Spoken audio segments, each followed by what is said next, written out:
Olá, tarólogo ou futuro tarólogo! Se você já começou a estudar o tarô, provavelmente já percebeu uma coisa. Existem cartas que parecem mais fáceis de entender logo de cara, assim, logo que a gente bate o olho. E tem outras que parecem mais difíceis. Tem umas que você olha, bate o olho e já sente a energia, já sabe do que se trata. Mas tem essas outras que parecem que escapam da gente, né? Cartas que parece que não se deixam entender tão rápido. Essas cartas que mudam muito de sentido conforme a pergunta, conforme a posição, conforme as cartas ao redor. E essas costumam ser justamente as cartas que mais confundem quem está começando. Porque o problema não é que elas sejam ruins. O problema é que elas são complexas, elas têm camadas, elas podem falar de mais de uma coisa ao mesmo tempo. E se você tentar interpretar de uma forma muito rasa, corre o risco de simplificar demais uma carta que, na verdade, pede aí profundidade. Então, nesse vídeo, eu quero te mostrar quais são, na minha visão, 5 cartas das mais difíceis de interpretar no tarô.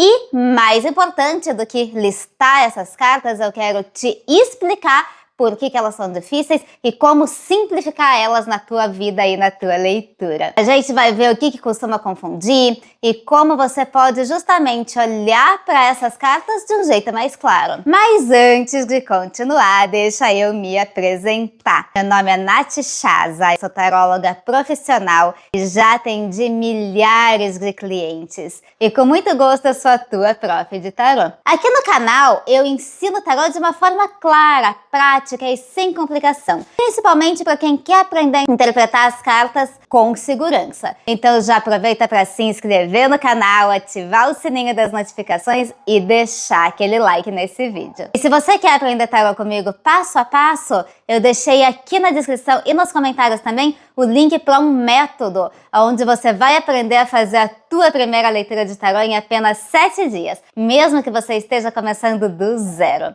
E agora, vamos entrar no tema. Antes de falar das 5 cartas, existe uma coisa importante que eu sempre gosto de lembrar. Nenhuma carta é difícil por acaso. Normalmente, as cartas mais difíceis de interpretar são justamente aquelas que não aceitam leitura automática. Elas exigem contexto, exigem maturidade, exigem que você pare de repetir significado decorado e comece realmente a interpretar. E isso, na verdade, é um ótimo treinamento para qualquer tarólogo. Porque quando você aprende a ler essas cartas difíceis, o restante do tarô começa a ficar muito mais vivo para você. Então, vamos para a primeira carta. E a primeira carta que eu considero uma das mais difíceis de interpretar é ela.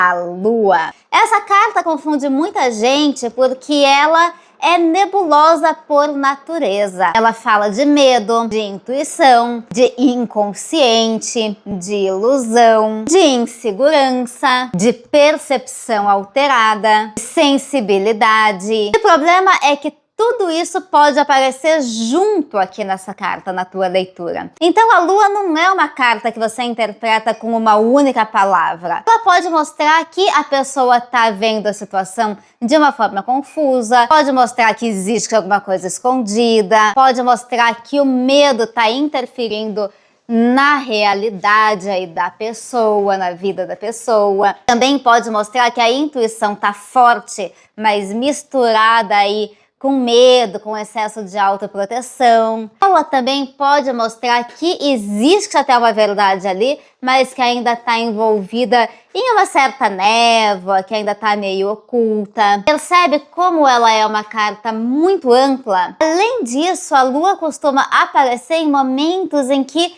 a pessoa ainda não tem clareza suficiente. Então, quem quer uma interpretação objetiva demais tende a travar com essa carta. Porque a Lua, muitas vezes, não entrega a clareza que o consulente vem buscando. Ela mostra justamente a falta de clareza. E esse é o ponto mais importante para interpretar a Lua. Você não deve forçar a clareza numa carta que está falando de incerteza. Se a Lua aparece, uma pergunta central para fazer sobre essa carta é: o que aqui está sendo percebido de uma forma confusa, exagerada ou incompleta. Outra pergunta importante é: essa pessoa, ela tá sentindo alguma coisa real ou ela tá projetando medo em cima da situação? Essas perguntas ajudam muito a sair aí da interpretação rasa, entender bem o que essa carta tá falando na leitura. Agora vamos para a segunda carta difícil,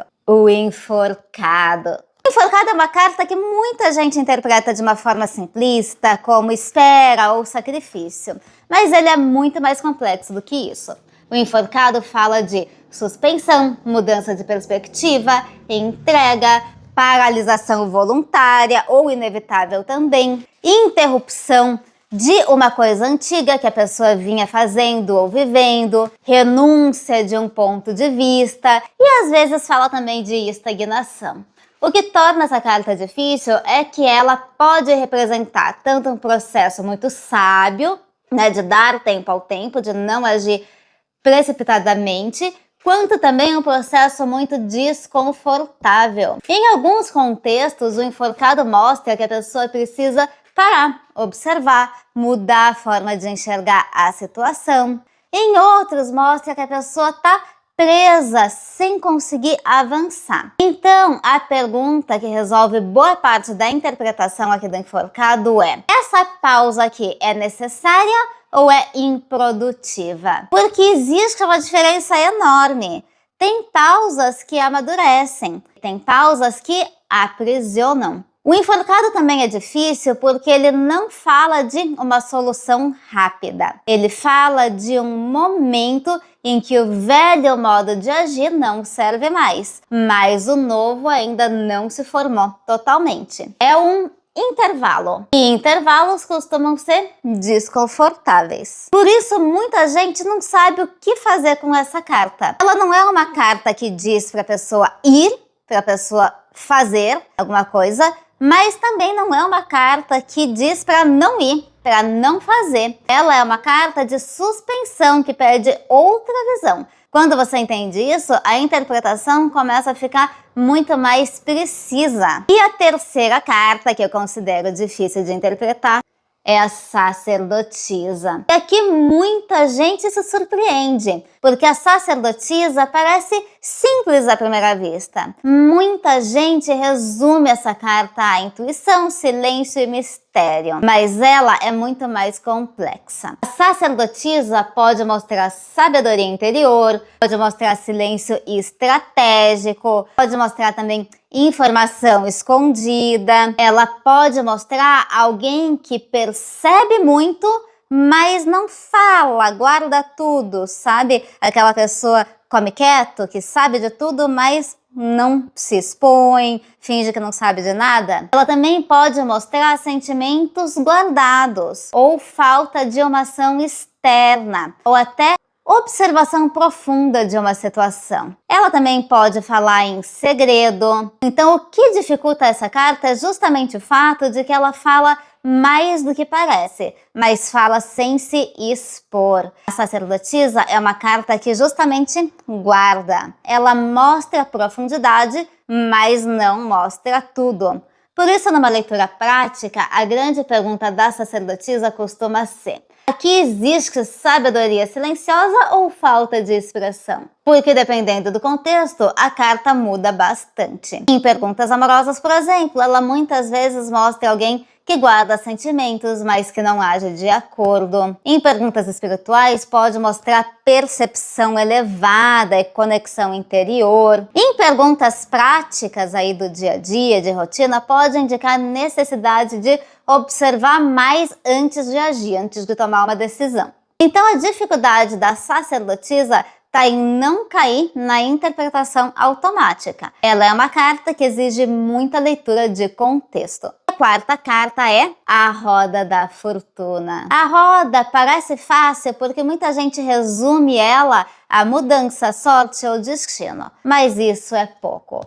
A roda da fortuna fala de ciclos, movimento, mudança de fase, instabilidade, altos e baixos, virada, reviravolta, forças maiores da vida que colocam tudo em movimento. E justamente por isso que essa é uma carta mais difícil, porque ela não mostra só que uma situação vai mudar. Ela mostra um processo em que alguma coisa está saindo do lugar. E dependendo da situação, isso pode ser ótimo ou pode ser desconfortável. A roda pode indicar oportunidade, pode indicar descontrole, pode indicar uma situação que se destrava, não destravamento, pode indicar altos e baixos, que nem já falamos, pode indicar que a pessoa está entrando aí numa nova etapa da vida. Também pode indicar que ela não consegue aí manter nada estável, que essa pessoa aí está passando por muita turbulência.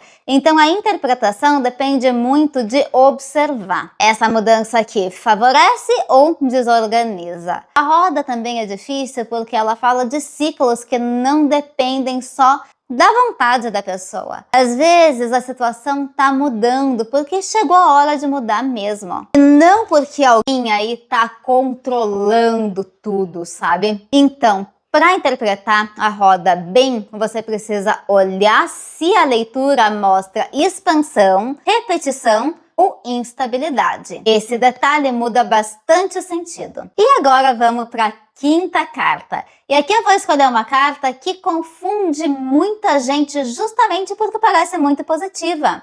A estrela. Muita gente acha que a estrela é sempre simples de interpretar. Esperança, cura, proteção, inspiração. E sim, esses significados fazem parte dessa carta. Mas a estrela também é sutil. Ela não é euforia. Ela não é uma conquista já realizada. Ela não é aí uma solução prática imediata. Ela é uma carta de abertura, renovação e reconexão. E isso torna a interpretação dela mais delicada, porque às vezes a pessoa vê a estrela e já quer interpretar como vai dar tudo certo. Mas nem sempre é isso que essa carta está dizendo. Às vezes ela mostra que existe cura em andamento, mas ainda não tá aí uma cura finalizada, sabe? Às vezes mostra esperança depois do caos, mas ainda não é um resultado concreto. Às vezes mostra também vulnerabilidade, abertura, entrega. Então a dificuldade da estrela está em não enxergar a leitura de fato.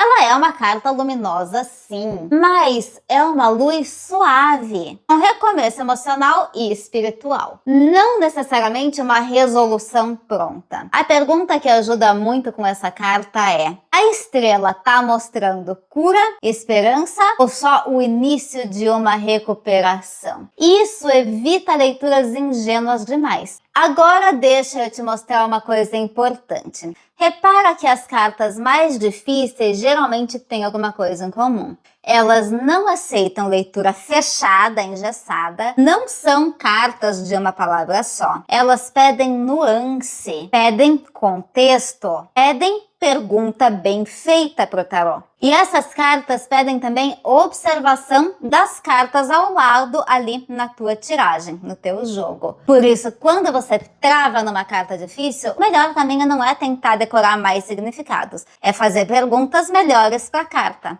Por exemplo, essa energia está se manifestando de uma forma positiva ou bloqueada? Ela está interna ou está externa? Ela está madura ou está distorcida? Ela está favorecendo ou dificultando? Ela está pedindo ação, pausa, percepção ou uma ruptura? Essas perguntas abrem muito a leitura. Outra coisa importante é que as cartas difíceis ficam ainda mais difíceis quando a pessoa tenta aprender tudo ao mesmo tempo, sabe? Por isso que eu sempre recomendo uma base mais clara. Começa bem pelos arcanos maiores. Entenda o arquétipo de cada um. Entenda a função de cada carta dentro da jornada, né, dentro da vida. Só depois aprofunda com mais força os arcanos maiores. Porque quando você tem uma boa base simbólica, até as cartas difíceis começam a se organizar melhor na tua mente. E mais uma coisa, as cartas difíceis não são um problema. Elas são parte do amadurecimento do tarólogo. Quando você aprende a interpretar lua, enforcado, sacerdotisa, roda da fortuna, estrela com profundidade,